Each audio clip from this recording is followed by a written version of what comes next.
আসসালামু আলাইকুম। আজকে আমরা এই ভিডিওতে রাজশাহী ইউনিভার্সিটি সি ইউনিট ভর্তি প্রিপারেশনের এ টু জেড নিয়ে কথাবার্তা বলবো।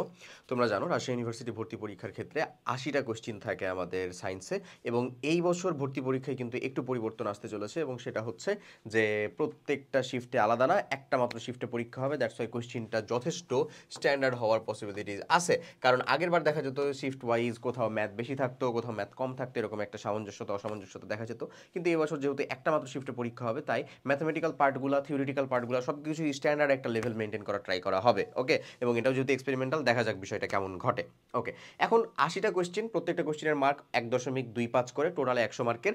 এবং তুমি জানো যে এখানে আমরা ফিজিক্স কেমিস্ট্রি মাস্ট বি আমাদের দাগাতে হবে।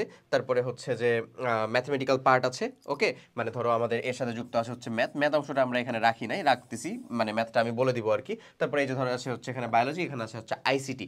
সো তুমি যদি আমি বলি যে তুমি যদি মেডিকেল ব্যাকগ্রাউন্ড হয়ে থাকো, তাহলে তোমার জন্য এই চারটা হচ্ছে ম্যান্ডেটরি। তোমার কাছে যদি চিন্তা মনে হয় যে না ভাই আমি বায়োলজি দাগাবো না, তাহলে তোমার জন্য বলবো ফিজিক্স কেমিস্ট্রি ম্যাথ আইসিটি এটা। ওকে, এখন তুমি যদি চিন্তা করো না ভাই আমি ম্যাথ আর বায়োলজি দুইটাই দাগাবো, যেটা হচ্ছে আসলে সব থেকে বেশি মানে ভ্যালুয়েবল, M+B, ম্যাথ থাকে হচ্ছে 13টা, প্লাস বায়োলজি থাকে হচ্ছে 12টা, এবং এটা দাগানোই সব থেকে সেফেস্ট অপশন। কেন জানো ভাইয়া? কারণ এখানে যখন তুমি দাগাবা ম্যাথ প্লাস বায়োলজি, তুমি যদি সেপারেট ম্যাথ দাগাও তাহলে ম্যাথমেটিক্যাল পার্টের টিপস অ্যান্ড ট্রামসগুলো ওখানে একটু হার্ড থাকার চেষ্টা করা হয়। বায়োলজির ক্ষেত্রেও same. Plus math plus biology যারা দাগাবে তাদের জন্য কিন্তু টিচারও জানে যে এখানে আসলে ও ম্যাথও দাগাচ্ছে বায়োলজিও দাগাচ্ছে, তার মানে বায়োলজিটাও একটু স্ট্যান্ডার্ডের থেকে একটু কম করা লাগবে, ম্যাথটাও যেন সে করতে পারে সময়ের ভিতরে, এরকম ম্যাথই দেওয়া লাগবে। ব্যাপারটা এরকম। এমন কিন্তু না যে এখানকার ম্যাথে তুমি 12টা বা 13টা দেখাবা, ওখানকার 12টা দেখাবা, এমন কিন্তু না। সেপারেট আর একটা সেগমেন্ট থাকে, ঠিক আছে? সো তোমাকে আলটিমেটলি 3/75 আর 5 মার্কের থাকবে হচ্ছে আইসিটি।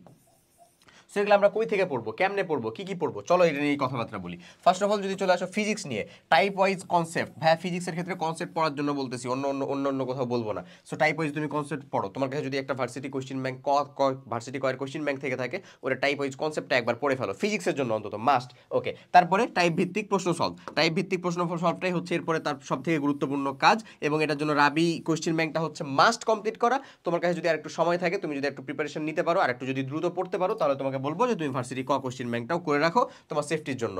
তারপরে মূল বইয়ের অনুশীলনী এমসিকিউটাও দেখে রাখাটা সেফ।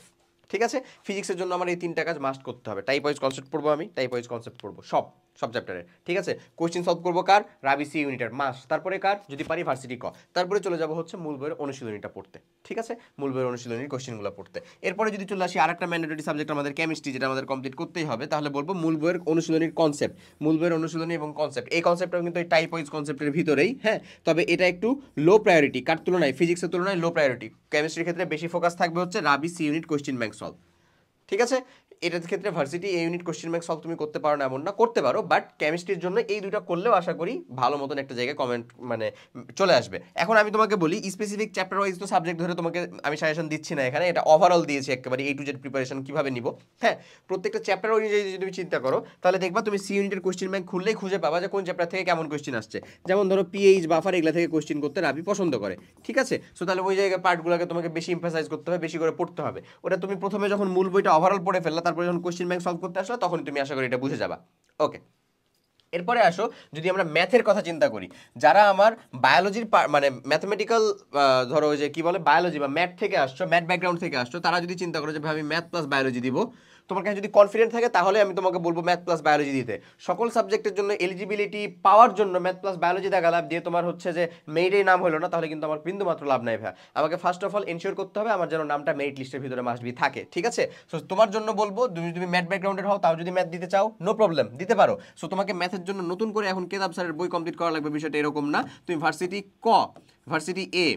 ভার্সিটি এ ইউনিট কোশ্চেন সলভটা আগে করো, এ ইউনিট কোশ্চেন ব্যাংক সলভ করা শুরু করো, কিউবি সলভ। আমি কিন্তু এখানে তোমাকে আর ইউসি ইউনিটের কোশ্চেন ব্যাংক সলভ করতে বলতেছি না, আগে ভার্সিটি এ করো। ওটা করলে তোমার একটা ভালো কনফিডেন্ট গ্রো হবে। তারপরে যদি দেখো যে না আমি আসলে ম্যাথ দিতে পারছি, তখন তুমি এসে লাস্ট সময়ে এসে আর ইউসি ইউনিটের কিছু কোশ্চেন সলভ করবা। ঠিক আছে, টাইপ ভিত্তিক করে আগে ভার্সিটি এ ইউনিট সলভ করা শুরু করো ভাই। এবং রাবির ম্যাথের ক্ষেত্রে বিষয়টা এরকমভাবে স্ট্যান্ডার্ড করা হয়, দেখা যায় যে ভার্সিটি এ ইউনিট থেকে একটু কম স্ট্যান্ডার্ড কোশ্চেন করে দেওয়া হয় আর ইউসিতে। ঠিক আছে, আচ্ছা এরপরে চলে আসো যদি বায়োলজির কথা বলি, বায়োলজিতে মাস্ট বি যেটা দরকার সেটা হচ্ছে মেডিকেলের জন্য তুমি যে দাগানো মূল বই পড়লা, ওরকম একটা দাগানো মূল বইটাকে ভালো একটা রিভিশন দিবা। এরপরে চলে যাবা অনুশীলনীর অনুশীলনের টপিকগুলো কমপ্লিট করবা। তারপরে কোশ্চেন ব্যাংকটা আর মেডিকেলের কোশ্চেন ব্যাংক না, কোশ্চেন ব্যাংক হবে শুধু ভার্সিটির। ঠিক আছে, মেডিকেলের দাগানো মূল বই, মেডিকেলে যেরকমভাবে মূল বই দাগানো পড়ছিল ওইরকম অনুশীলনী টপিক পড়বা, তারপরে চলে যাবা হচ্ছে সুন্দর মতন ভার্সিটি কোশ্চেন ব্যাংকে, নট হচ্ছে মেডিকেলের কোশ্চেন ব্যাংক। আইসিটির জন্য খুবই সিম্পল, মুজিবুর রহমান স্যারের বই হোক বা মাহবুবুর রহমান, যার কাছে যার বই থাকুক না কেন তোমার কাছে, দাগানো মূল বই পড়লা, তারপরে অনুশীলনী পড়লা, তারপরে কোশ্চেন ব্যাংক সলভ করলা। আইসিটির জন্য গদ বাঁধা নিয়ম অনুযায়ী প্র্যাকটিসটা করো, ঠিক আছে?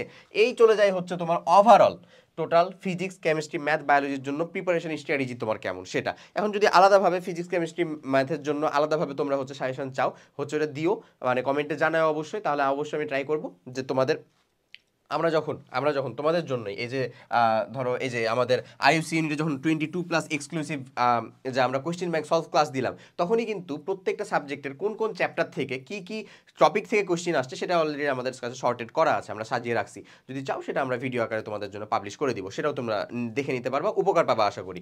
বাট এটার থেকেও তুমি আইইউসি ইউনিট ক্র্যাশ কোর্সের ভিতরে যুক্ত হতে পারো যদি তোমার এই সময় এসে মনে হয় যে ক্লাস কমপ্লিট করে তোমার সামনে কোশ্চেন ব্যাংকগুলো সলভ করতেছে কিভাবে, ওগুলো দেখার জন্য, টিপস অ্যান্ড ট্রিক্স নেওয়ার জন্য, তাহলে এখানে তুমি শুধুমাত্র আরইউ এর জন্য স্পেসিফিক 22+ ক্লাস পেয়ে যাবা, কম্প্যাক্ট ক্লাস। এছাড়াও পাবা হচ্ছে varsity QB solve class, RUC unit analysis মেগাবুকের পিডিএফ এবং এক্সাম, যেটা সব থেকে গুরুত্বপূর্ণ সেটা হচ্ছে এক্সাম। এই হচ্ছে 22+ সলভ ক্লাস। এটা কেন কথা বলতেছি, কারণ তোমার এখন শেষ মুহূর্তে এই 4টা বিষয় মেনটেন করা খুবই জরুরি। একটা রুটিন ফলো করা, তুমি যদি সাপোজ এরকম একটা ক্লাসের অ্যাক্সেস নিয়ে থাকো, তাহলে রেগুলার একটা ক্লাস করার মাথার টেন্ডেন্সি থাকলে একটা রুটিনের ভিতরে থাকতে পারবা। ওকে, গ্যাপ ক্লিয়ার কমপ্লিট করা, গ্যাপ থেকে তুমি পরীক্ষা যেখানেই দাও না কেন ভাই, আলটিমেটলি দেখা যাবে তুমি খুব একটা ভালো ফলাফল বের করে নিয়ে আসতে পারবা না। তোমাকে পরীক্ষায় ভালো রেজাল্ট নিয়ে আসার জন্য, ভালো একটা আউটপুট বের করে নিয়ে আসার জন্য গ্যাপটা ক্লিয়ার করাই লাগবে। সো গ্যাপ ক্লিয়ার করা তোমার জন্য একেবারে ফরজে আইন যাকে বলে। তারপরে এই যে এতগুলা পরীক্ষা হয়ে গেছে অথচ তুমি তোমার এখনো কাঙ্ক্ষিত জায়গায় পৌঁছতে পারো না, এখনো ভালো একটা ফলাফল বলার মতন একটা ফলাফল করতে পারো না, দ্যাট ডাজন্ট মিন যে তুমি এখন ইনফিনিটি কমপ্লেক্সে ভুগবা। এখন এই মুহূর্তে যদি দেখা যায় যে নিজের ভিতরে কনফিডেন্ট গ্রো করতে না পারো, তাহলে এই যে বসলা এই বসা জিন্দেগিতে উঠতে পারবা না ভাই, কারো চোখের সামনে না, না তোমার সিনিয়র, না তোমার জুনিয়র, না তোমার ব্যাচমেট, না তোমার বাবা মা, কারো সামনে আর উঠতে পারবা না। সো এরকমটা হইতে দেওয়া যাবে না। নিজেকে বুঝো, নিজের স্ট্রেংথটা বুঝো, নিজের উইকনেস বুঝো, শর্ট অ্যানালাইসিস করো, অ্যানালাইসিস করে রীতিমতো নেমে পড়ো পরিশ্রমে। আর কোনো এদিক ওদিকে দেখা দেখির কিচ্ছু নাই, তোমাকে করতে হবে, তোমাকে পাইতে হবে, তুমি পারবা। বিষয়টা এরকম, ঠিক আছে? Do or die situation literally. Okay, so তোমার জন্য এটা ইনফিনিটির কমপ্লেক্সে ভোগার এখন কোনো দরকারই নাই, মানে কোনো প্রয়োজনই নাই।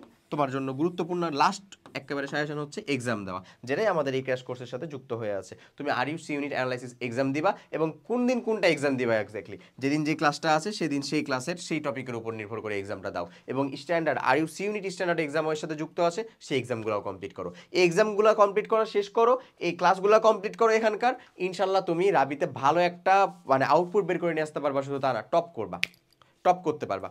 ক্লিয়ার? সো যাই হোক, আলটিমেটলি সিচুয়েশন যেহেতু চেঞ্জ হয়েছে, যেহেতু পরীক্ষা এখন টোটালি আলটিমেটলি একটা শিফটেই হবে, তো তোমাদের জন্য অনেক অনেক শুভকামনা। এই কয়টা জিনিস মেনে চললেও ইনফিনিটি কমপ্লেক্সে ভুইগো না কখনো। এই জিনিসটা নিজেদেরকে অনেক বেশি ছোট করে দেয়, অনেক বেশি ডাউনগ্রেড করে দেয়, অনেক বেশি ডিসকারেজ করে দেয়। এই জিনিসটা যার ভিতরে একবার জেগে বসছে, সে আর কখনো ফাইট ব্যাক করতে পারেনি। এটাই সময় তোমার ফাইট ব্যাক করার। ওঠো, কলম হাতে নাও, পড়াশোনার জন্য বিসমিল্লাহ বলে শুরু করো। সবাই অনেক ভালো থাকো। আল্লাহ হাফেজ, আসসালামু আলাইকুম।